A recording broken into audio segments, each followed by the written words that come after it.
Share market में जितने भी इंडिकेटर है ज़्यादातर इंडिकेटर लैगिंग इंडिकेटर है, यानी कि शेयर में मोमेंटम पहले आ जाती है और इंडिकेटर हमें सिग्नल देता है बाद में। जब हम बाय करते हैं तो वहां से शेयर गिरना हो जाता है शुरू और हमें हो जाता है लॉस। अगर इस चीज़ से आप परेशान हैं तो इस वीडियो को एंड तक देखेगा, क्योंकि इस वीडियो में हम एक ऐसे इंडिकेटर के बारे में सीखने वाले हैं जो कि सिग्नल आपको पहले देते हैं और शेयर में मोमेंटम आती है बाद में। जैसा कि आप यहाँ पर देख सकते हो, शेयर ने यहाँ पर हमें सिग्नल दिया था और मोमेंटम शुरू हुई यहाँ से। इस इंडिकेटर का नाम है स्टॉकेस्टिक इंडिकेटर। लेकिन गाइस, अभी तक आपने हमारे चैनल को सब्सक्राइब नहीं किया तो चैनल को सब्सक्राइब कर दीजिए और बेल आइकन को भी प्रेस कर दीजिए।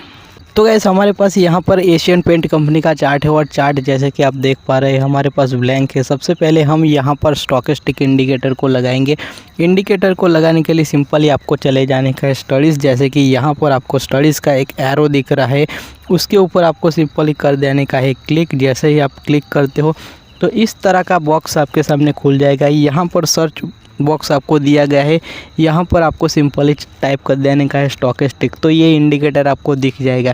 अगर आप ऐसा टाइप करना नहीं चाहते हो तो इनको आप स्क्रॉल डाउन भी कर सकते हो और स्क्रॉल डाउन करके आप जैसे ही नीचे चले जाते हो जहाँ से एस की सीरीज़ शुरू होती है तो यहाँ पर आपको इंडिकेटर दिख जाएगा। वहाँ पे आपको सिंपली इस इंडिकेटर के ऊपर क्लिक करके आपको लगा देने का। तो गाइस, हम यहाँ पर इनका सेटिंग समझ लेते हैं। सेटिंग में पहले आपको दिया गया है फील्ड में हमें क्लोज ही रखने का है, यानी कि क्लोज प्राइस के ऊपर ही कैलकुलेट करेगा। इसके बाद परसेंटेज के पीरियड दिया गया है, इसमें 14 रखा गया है। ये 14 क्या है गाइस? 14 कुछ नहीं, लेकिन ये 14 दिन की मूविंग एवरेज है। इसके बाद फास्ट में आप रखना चाहते हो तो रख सकते हो, अदरवाइज इनको ब्लैंक ही छोड़ सकते हैं, इनका खास इम्पोर्टेंट है नहीं। नीचे का जो सेटिंग दिया गया है बाय डिफ़ॉल्ट ही रखने का है। इसके बाद आप देख सकते हो कि कलर में दो तरह की लाइन हमें दी गई है, परसेंटेज के और परसेंटेज डी। परसेंटेज के होता है ये हमारा स्टॉकेस्टिक इंडिकेटर की लाइन है और परसेंटेज डी है वो हमारा मूविंग एवरेज की लाइन है 14 दिन की। तो हम यहाँ पर मूविंग एवरेज को रखना नहीं चाहते, हम एक ही लाइन को रखना चाहते हैं जो कि हमारा स्टॉकेस्टिक इंडिकेटर है। तो हम इनका कलर चेंज कर देते हैं, हम इनका कलर वाइट कर देते हैं ताकि वो चार्ट के ऊपर हमें दिखेगा नहीं। इसके बाद सेटिंग्स में आप नीचे शो जोन दिख रहा है, इसमें आप ओवर बॉट जोन जो कि 80 के ऊपर दिया गया है। इसके बाद ओवर सोल्ड जोन जो कि 20 के नीचे दिया गया है। इसको जो सेटिंग है इसके साथ आपको कोई छेड़छाड़ करने की नहीं, ये बाय डिफ़ॉल्ट वैसा ही रखने का है। तो गैस, हम यहाँ पर आ गए सीधे चार्ट के ऊपर और हमने यहाँ पर इंडिकेटर को लगा लिया है। अब हम किस तरह से इनमें बाय और सेल कर सकते हो आप देख सकते हो कि यहाँ पर जैसे ही शेयर 20 के नीचे आता है तो इनको ओवर सोल्ड जोन बोला जाता है, यानी कि जितने लोगों ने शेयर को बेचना था उन्होंने बेच दिया है।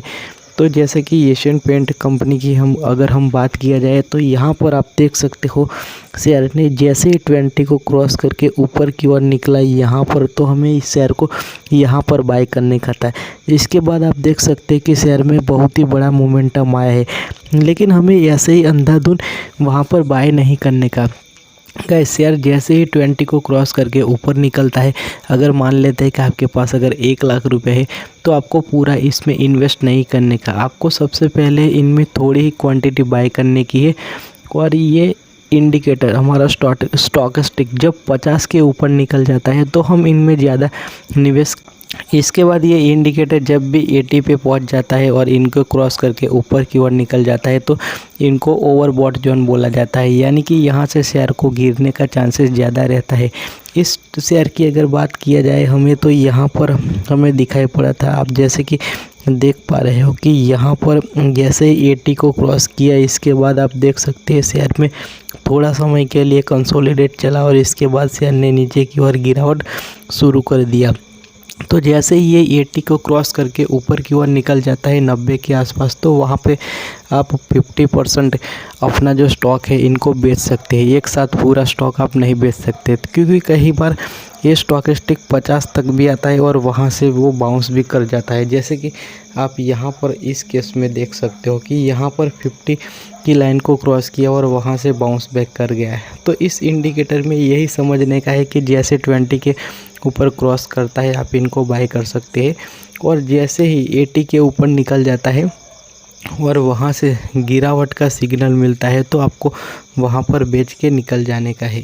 गाइस अभी हम यहाँ पर रिसेंटली मार्केट का डेटा देखें तो हमें ICICI बैंक में सेम ऐसे ही चार्ट पैटर्न दिखाई पड़ रहा है, जो कि हमारा स्टॉकेस्टिक इंडिकेटर 20 को क्रॉस करके ऊपर की ओर निकल रहा है। तो हम चाहे तो ICICI बैंक में अभी बाय कर सकते हो। और आज के दिन का आप कैंडल देख सकते हो, बिल्कुल एक बुलिश ट्रेंड का सिग्नल है, जो कि ये कैंडल बनी है, इस कैंडल को बोलते हैं मारुबुजु कैंडल।